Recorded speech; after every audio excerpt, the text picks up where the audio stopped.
अस्सलामु अलैकुम वरहमतुल्लाहि वबरकातुहू। उम्मीद है कि आप बच्चे सारे खैरियत से होंगे।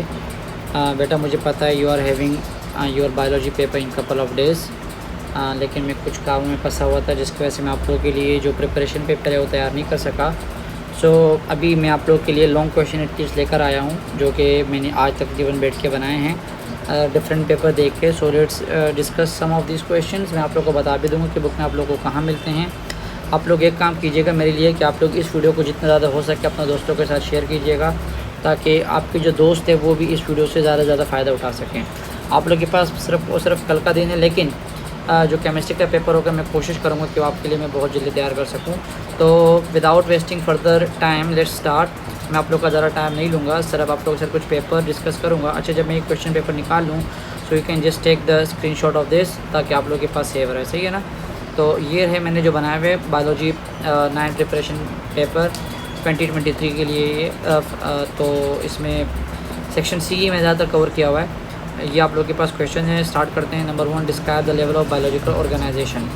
अब ये जो क्वेश्चन है ये आपको चैप्टर नंबर 1 से आराम से मिल जाएगा। सो लेट्स सी कि आपको ये चैप्टर नंबर 1 में से कहाँ मिलता है। तो चैप्टर नंबर 1 आप लोग के पास इंट्रोडक्शन टू बायोलॉजी है, और जिन स्टूडेंट ने ये पढ़ा होगा तो उनको ज़ाहिर सी बात है आप लोग यहाँ पर अगर आए हैं तो आप लोगों ने पढ़ा होगा। तो here you go the level of biological organisation. अब एक कोशिश कीजिएगा कि इस सवाल को जितना लंबा यहाँ दिया हुआ है इतना लंबा कीजिएगा मत। सही है ना? यहाँ तक आपने लिखना है जहाँ पर ये लिखा हुआ है ना, ये मल्टीसेलुलर ऑर्गेनाइजेशन, यहाँ तक आप लोगों ने ख़त्म करना है, यहाँ तक। ओके, तो यहाँ तक आप लोगों ने ये पूरा पेपर करना है। एंड उम्मीद है कि आप लोग इस पेपर को ये जो पूरा क्वेश्चन है ये आप लोगों ने पहले से तैयार कर रखा होगा, लेकिन अगर आपने नहीं तैयार किया हुआ तो आप लोग ये जो पूरी डायग्राम है जो कि आपको यहाँ नज़र आ रही है, ये वाली डायग्राम, आप जस्ट इस डायग्राम को देखकर भी अपनी वर्डिंग में, अपनी और ओन वर्डिंग में आप लोग ये पूरा का पूरा पेपर आप लोग बता सकते हैं। पूरा क्वेश्चन कि इस क्वेश्चन के अंदर आप लोगों ने क्या क्या करना है। तो एटम से मॉलिक्यूल बनते हैं, बाकी आप लोग इसको पढ़ लीजिएगा। मैं सिर्फ ये क्वेश्चन बता देता हूँ आप लोगों को। सही, क्वेश्चन नंबर 2 जो हमारे पास आता है, क्वेश्चन नंबर 1 हमारा हो गया। तो मैं अभी क्वेश्चन नंबर 1 पे यहाँ पर मार्क कर लेता हूँ ताकि आप लोग के लिए आसानी हो जाए। क्वेश्चन नंबर 1 हमारा हो गया। अब हम चलते हैं क्वेश्चन नंबर 2 के ऊपर। जो क्वेश्चन नंबर 2 है हमारे पास वो है describe in detail 5 kingdom of classification. अब जो आपके पास 5 किंगडम ऑफ क्लासिफिकेशन है ये चैप्टर नंबर 3 के अंदर है। तो डायरेक्ट चलते हैं चैप्टर नंबर 3 पर। Here you go, let's see chapter number 3 कहाँ पर आता है। चैप्टर नंबर 2 आ गया। चैप्टर नंबर 2 का भी मैंने क्वेश्चन दिया हुआ है, काम कर लेते हैं। चैप्टर नंबर 2 का क्वेश्चन डिस्कस करवाया था मैं आप लोगों के लिए। क्वेश्चन नंबर 5 देखिए, ये वाला question number 5, explain the biological methods to solve a biological problem. कोई भी बायोलॉजिकल प्रॉब्लम हो तो हम इसको कैसे सॉल्व करते हैं। तो ज़ाहिर सी बात है आप लोगों ने ये पूरा चैप्टर पढ़ा हुआ है, बुक पढ़ी हुई है, तो आप लोगों को पता है कि यहाँ पर एक मलेरिया का केस था। तो इसमें आप लोगों ने मलेरिया के केस के बारे में ही बाकायदा तौर पर ये बायोलॉजिकल मेथड हम कैसे सॉल्व करते हैं यहाँ से स्टार्ट होता है। इसके हो सकता है इसमें अगर ये लॉन्ग नहीं भी आएगा तो अगर आप ये सारे सवाल याद कर लेंगे तो आप लोग को अच्छी खासी जो ना जो शॉर्ट है और जो एमसीक्यूज़ है वो भी आप लोग के निकल जाएंगे। सही है, लेट्स स्टार्ट। यहाँ से स्टार्ट होता है। ये है हाइपोथेसिस, जहाँ पर ये प्लाज्मोडियम था और Plasmodium is the cause of malaria, ये इसका हाइपोथेसिस था। अब इसमें इन्होंने क्या क्या इसके बारे में क्या क्या बताया है, और ये हाइपोथेसिस है। फिर आपके पास रीजनिंग आ जाता है, देन आपके पास इंडक्टिव रीजनिंग होती है, डिडक्टिव रीजनिंग होती है, देन आप लोग के पास एक्सपेरिमेंट है, रिजल्ट और कंक्लूजन है। सही है ना? Theory and law and principle यहाँ तक आता है। अच्छा, शॉर्ट के लिए मैं आपको इतने बता दूँ कि ये जो डेटा एनालिसिस है, data organisation and data analysis, ratio proportion, इसका डेफिनेशन, ये जो है ना ये अक्सर शॉर्ट में आ जाती है। तो आप लोग को ये ज़रूर एक मतलब आप पढ़ के चली जाइएगा ताकि अगर ये शॉर्ट में आ भी जाए तो आप लोग इसको आराम से कर लें। सही है, आते हैं नेक्स्ट क्वेश्चन के ऊपर, जो कि मैं बता था detail kingdom 5 kingdom system of classification. जो हमारे पास क्वेश्चन नंबर 2 है जो कि चैप्टर नंबर 3 के अंदर है। ये देखिए यहाँ पर अगर आप और से देखेंगे तो आपको नज़र आएगा ये जो लास्ट वाला है, ये वाला, this is 5 kingdom classification system. तो चलते हैं इस पेज के ऊपर कि ये 5 किंगडम क्लासिफिकेशन, ये 2 किंगडम है। आप इसके नाम ज़रूर याद करके जाइएगा, आ जाते हैं। या 3 किंगडम सिस्टम तो अक्सर जनरल सवाल शॉर्ट में पूछा भी जाता है, तो ये आप लोग याद कर सकते हैं। फिर आपके पास ये 5 किंगडम क्लासिफिकेशन सिस्टम आ जाएगा। किंगडम स्टार्ट यहाँ से होता है, kingdom Monera, Protista, kingdom Fungi, Plantae, Animalia. सही है। एंड ये जो आपके पास बाकी तो शॉर्ट वगैरह निकलेंगे, लेकिन ये जो आपके पास 5 किंगडम्स है ये ज़रूर आप लोग याद कीजिएगा। यहाँ पर भी इसका पूरा का पूरा ये बॉक्स बना हुआ है, तो आप लोग अगर इसको भी ध्यान में रखेंगे तो you can write it in your own words. Okay, discuss करते हैं नेक्स्ट क्वेश्चन जो कि हमारे पास है। Describe the fluid mosaic model. जो फ्लूइड मोज़ाइक मॉडल हमारे पास है ये चैप्टर नंबर 4 के अंदर है। तो मैं यहाँ लिख तो नहीं रहा, लेकिन आप लोग को एटलीस्ट पता चलता जाएगा। आप लोग जो है अपने पास मार्क करते जाएँ। तो जल्दी जल्दी चलते हैं चैप्टर नंबर 4 के ऊपर। सो हियर यू गो, जो कि हमारे पास है टी सेल्स एंड टिश्यूज़। इसमें जो आपके पास यूकैरियोटिक सेल होता है ना, उसी के अंदर ये आप लोग को बताया जाता है। ये तो शॉर्ट क्वेश्चन वगैरह आप लोगों ने पढ़े होंगे, यहाँ पर ये सारे आ जाएंगे। सेल थ्योरी का शॉर्ट क्वेश्चन बहुत इंपॉर्टेंट है, याद रखिएगा। यहाँ पर ये सेल हो गया, ये डिफरेंसेस आ जाते हैं प्रोकैरियोट और यूकैरियोटिक सेल के अंदर। फिर ये एनिमल और प्लांट सेल के अंदर भी आ जाते हैं। बाकी सेल मेम्ब्रेन, सेल वॉल, जितनी भी चीज़ें ये आ जाता है। अच्छा, यहाँ से आप स्टार्ट करना है सेल मेम्ब्रेन से, सही है ना। फ्लूइड मोज़ाइक मॉडल आपने बयान करना है, अपने प्लाज्मा मेम्ब्रेन बयान करनी होती है, सेल मेम्ब्रेन बयान करनी होती है, बातें की जाती है। और इसके अंदर ये रहा structure of cell membrane, the fluid mosaic model, जो कि ये रहा। Singer and Nicolson 1972। अक्सर MCQs में 20 सवाल पूछा जाता है, तो ये वो साइंटिस्ट है जिन्होंने इसके बारे में बताया था। अब ये जो आप लोगों ने सवाल होगा ये अपनी वर्डिंग में आप लोगों ने ज़रूर लिखा होगा, जो कि यहाँ तक आ गया लास्ट तक। तो ये आप लोगों ने अपनी वर्डिंग में ज़रूर लिखा होगा, तो इसको ज़रा सही तरीके से लिख दीजिएगा। ये जो पूरा चैप्टर है, सॉरी पूरा जो क्वेश्चन है, सही है, ताकि आप लोग के लिए आसानी ना हो और मुश्किल ना हो, सॉरी मेरी सॉरी, ताकि आप लोग के लिए कोई मुश्किलात ना हो। और इसके अंदर जो प्रोटीन वगैरह होती है, इंटीग्रल प्रोटीन और पेरिफेरल प्रोटीन, इसको भी ज़रा मेंशन कर दीजिएगा कि ये वाली प्रोटीन और ये वाली प्रोटीन, सही है। ये 2 किस्म की प्रोटीन होती है, याद रखिएगा इनका नाम, सही। नेक्स्ट क्वेश्चन के ऊपर चलते हैं। Describe stages of meiosis 1 with suitable diagram. और इसी के साथ साथ मैंने एक और क्वेश्चन भी दिया हुआ है, जो कि है कि describe where stages of mitosis with suitable diagram. अब ये जो क्वेश्चन है ये चैप्टर नंबर 5 के अंदर आप लोगों को मिल जाएंगे आराम से। तो चलते हैं चैप्टर नंबर 5 के ऊपर। सो चैप्टर नंबर 5 हमारे पास है, ये रहा chapter number 5, cell cycle. Cell cycle में आप लोगों ने दोनों चीज़ें पढ़ी होगी। आप लोगों ने माइटोसिस भी पढ़ा होगा, आप लोगों ने मियोसिस भी पढ़ा होगा, आप लोगों ने इंटरफेस भी पढ़ा होगा। इंटरफेस आ जाता है शॉर्ट के अंदर, क्रोमोसोम वगैरह की स्ट्रक्चर। हाँ, ये याद रखिएगा क्रोमोसोम की कितने टाइप्स होती है, मेटासेंट्रिक, सब मेटासेंट्रिक, एक्रोसेंट्रिक, टीलोसेंट्रिक, ये MCQs में आ जाते हैं। फंक्शन ऑफ क्रोमोसोम आ सकते हैं। देन आपके पास सेल साइकिल है, जिसके अंदर ये पूरा जो सेल साइकिल है शॉर्ट में आता है, लॉन्ग में तो आज तक मुझे नहीं लगता, मुझे याद नहीं कभी आया हो, बट मे बी। ये रहा माइटोसिस, जिसमें प्रोफेज है, मेटाफेज है, एनाफेज है, एंड देन हमारे पास टीलोफेज है, साइटोकाइनेसिस आती है। ऊपर वाले karyokinesis and then is cytokinesis, सही है। उसकी सिग्निफिकेंस भी आ जाती है। ये जो 2 डेफिनेशन है ये शॉर्ट के अंदर आ सकती है, डेफिनेशन में अक्सर पूछी जाती है, डिफाइन एपोप्टोसिस एंड नेक्रोसिस। तो ये चैप्टर का तकरीबन मैं अभी बता देता हूँ पूरा। देन हमारे पास है मियोसिस। मियोसिस के अंदर इसको हम रिडक्शन डिवीजन भी कहते हैं, और ये अक्सर सवाल पेपर में पूछा जाता है। एक मिनट,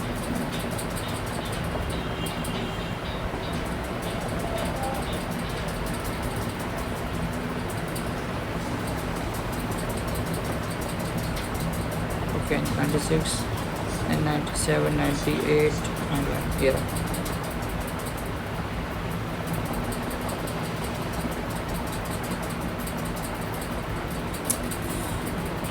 एक मिनट छोड़ दें, चले बाद में देखेंगे। तो ये हमारे पास रिडक्शन डिवीजन है, मियोसिस है। उसके बाद ये रहा आपके पास इवेंट्स है, जिसमें मियोसिस 1 है, जिसको हम फर्स्ट मियोटिक डिवीजन भी कहते हैं। फिर leptotene, zygotene, pachytene, diplotene, diakinesis, यहाँ तक आप लोगों ने करना, सही है। ये बाद वाला बाकी नहीं करना। बाकी अगर आ भी जाए तो आप बिल्कुल सेम टू सेम है, जैसे आप लोग माइटोसिस में आप लोगों ने मेटाफेज लिखा होगा, बाकी सब आप लिख सकते हैं मेटा एनाफेज, लेकिन यहाँ तक नहीं आता, सिर्फ यहाँ तक आता है डायकाइनेसिस तक। और इसके डायग्राम ज़रूरी है, ये रही। और जाहिर सी बात है जिस टीचर ने पढ़ाया होगा उन्होंने फिर आपको डायग्राम थोड़ी और भी बताई होगी अच्छी तरीके से, सही है। नेक्स्ट चलते हैं आगे क्वेश्चन की तरफ। माइटोसिस दोनों का एक्सप्लेन अजीब हो गया। क्वेश्चन नंबर 6 के ऊपर आते हैं। Describe the phases of photosynthesis with suitable diagram and describe aerobic respiration in living system. ये जो दोनों क्वेश्चन है ये हमारे पास चैप्टर नंबर 7 के अंदर से लिए गए हैं।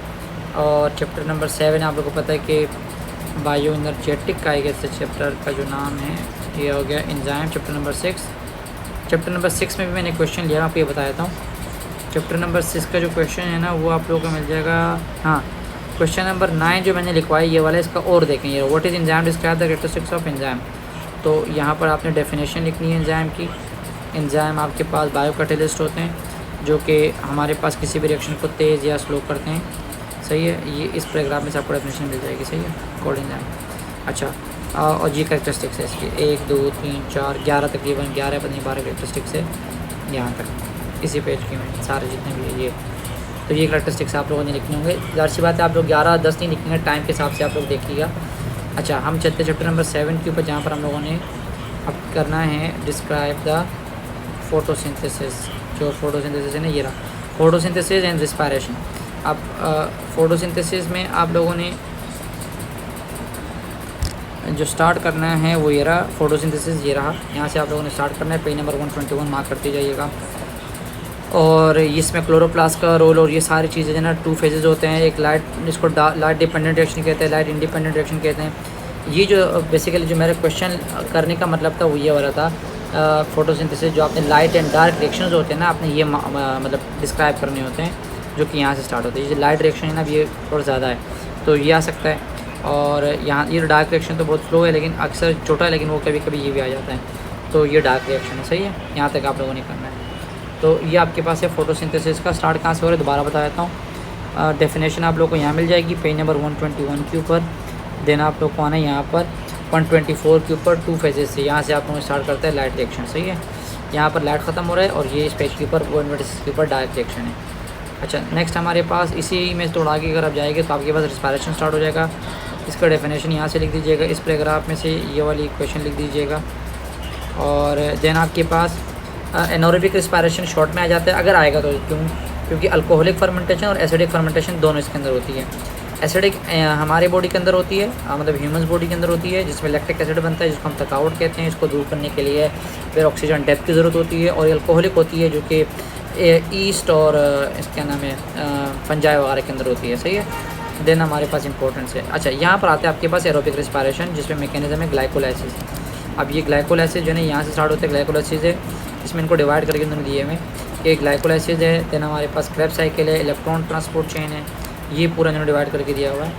और ये उन्होंने दिया हुआ है कि कहाँ कहाँ पर काम आते हैं, यूजेस क्या है, सही है। तो ये आपके पास है, लॉन्ग सवाल बन सकता है। तो इसमें आप कोशिश कीजिएगा कि आप दोनों याद करके जाए, एनारोबिक भी और एरोबिक भी। तो आपका शॉर्ट सवाल यकीन कर आपको शॉर्ट सवाल भी अच्छा खास निकल जाएंगे और लॉन्ग सवाल भी निकल जाएंगे। नेक्स्ट क्वेश्चन हमारे पास है what is blood. This is blood, okay. What is blood, explain composition of blood and the function of corpuscles. ये जो क्वेश्चन है ये हमारे पास ट्रांसपोर्ट के अंदर है आई गेस। लेकिन उससे पहले मेरे ख्याल में मेरे पास वाइटामिन वाला जो है ना ये है न्यूट्रिशन के अंदर, चैप्टर नंबर 8 के अंदर मेरे ख्याल में वाइटामिन वाला है। तो पहले वो ज़रा देख लेते हैं। चलें चैप्टर नंबर 8 के ऊपर ये रहा, इसमें वाइटामिन आप लोगों को मिल जाएंगी जो कि आपको नज़र आ रही है। इसमें डाइजेशन इन मेन भी है, ये रहा। और इसमें वाइटामिन भी आप लोगों को मिल जाएंगे। कहाँ हैं पता नहीं, मेरे जहन से कैसे निकल गया। इसी में चलें आपको ऐसे बताया था। ये एरोबिक एनरोबिक ये तो आप लोग ऐसे भी करके जाएंगे थोड़ी बहुत चीज़ें। ओके वेयर इट इज़, ये प्रोटीन आ गया, ये फैट आ गया, देन ये आपके पास वाइटामिन ये रहा, fat soluble and water soluble, that's it, सही है। यहाँ तक है बस, ये आपने दो लिखते हैं। इसमें याद रख लिए एडी का और इसमें याद रखें BC, सही है। एडी का तो एडी की जो है फैट सोल्यूबल है, वाटर सोल्यूबल में BC आ जाता है, सही है। B complex and C। तो ये वाइटामिन हो गए। इसके बाद मेटाबॉलिक डिसऑर्डर्स भी अक्सर आ जाते हैं कि कौन सी बीमारी से मतलब किसी कमी से क्या होते हैं, तो आप लोग उसको ऐसे याद कर लीजिएगा।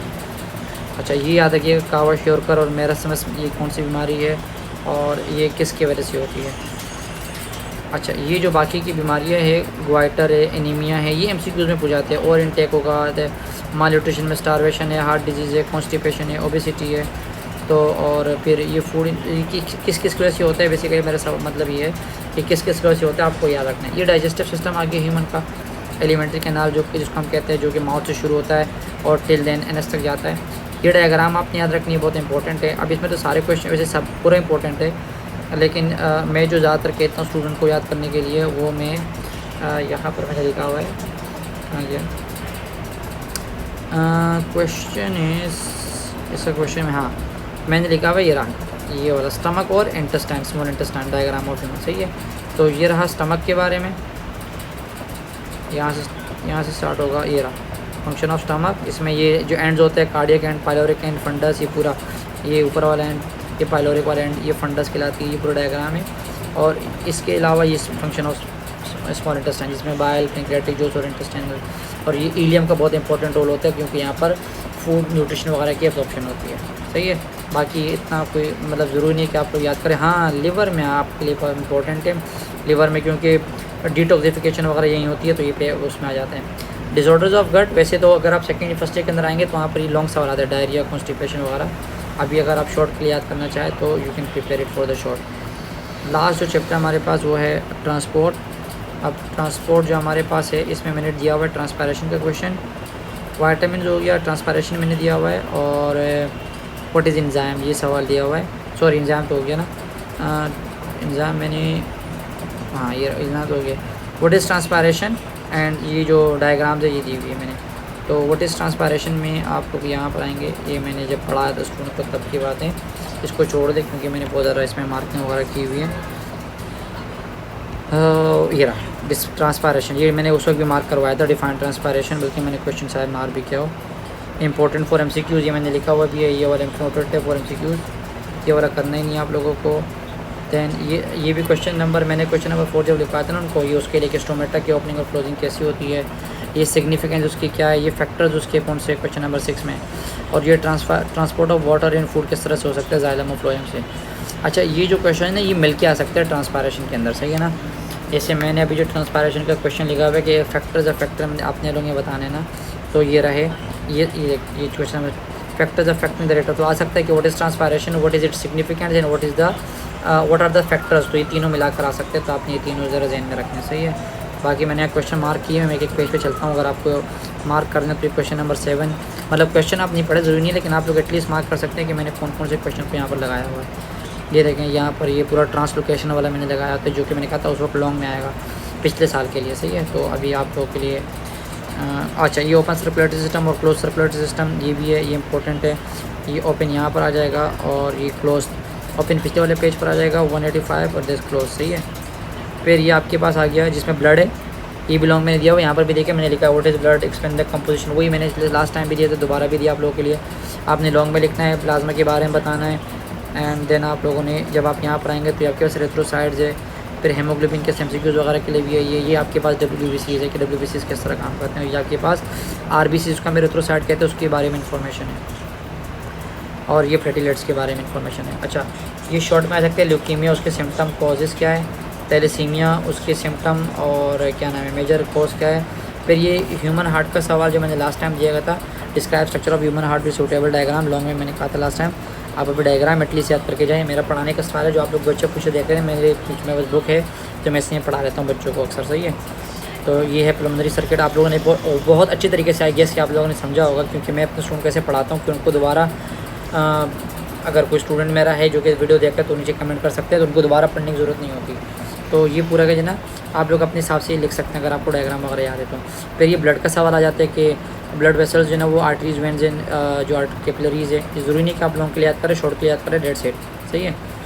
और ये MCQs के लिए बहुत इंपॉर्टेंट है कि अब्दुल नफीस ने जो है ना भी पल्मोनरी सर्कुलेशन के बारे में बताया था, यहाँ जो आप नीचे देख रहे हैं यहाँ पर बता रहा हूँ। और इस यहाँ पर भी देखिए विलियम हार्वेज ने इसने सिस्टमेटिक सर्कुलेशन के बारे में बताया था, तो अक्सर आ जाता है।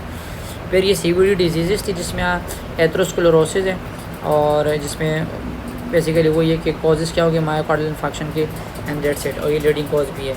तो यहाँ पर आप लोग के पास ये बुक ख़त्म होती है, और यहाँ पर हमारे चैप्टर्स ये भी ख़त्म होते हैं। ट्रांसफ़र सेक्शन ऑफ रूट शायद मैंने आप लोगों को नहीं बताया हो, तो ये जो लास्ट क्वेश्चन है ट्रांसफ़र सेक्शन ऑफ रूट, ये भी आप लोगों को बता देता हूँ। ये तो सीव प्लेट है, जाइलम कंडक्ट्स वाटर है, ये कहाँ गया, ये रहा, ये देखें ट्रांसफ़र सेक्शन ऑफ रूट, इस तरह से डायग्राम आ जाती है। छोड़ दे अगर आप नहीं करना चाहे तो। बाकी होपफुली कि आप लोग को ये सवाल समझ में आ गए होंगे, कोई और क्वेश्चन है तो आप लोग मुझसे पूछ सकते हैं। और thank you so much, video ज़रूर शेयर कीजिएगा दूसरों के साथ। अल्लाह हाफ़िज़।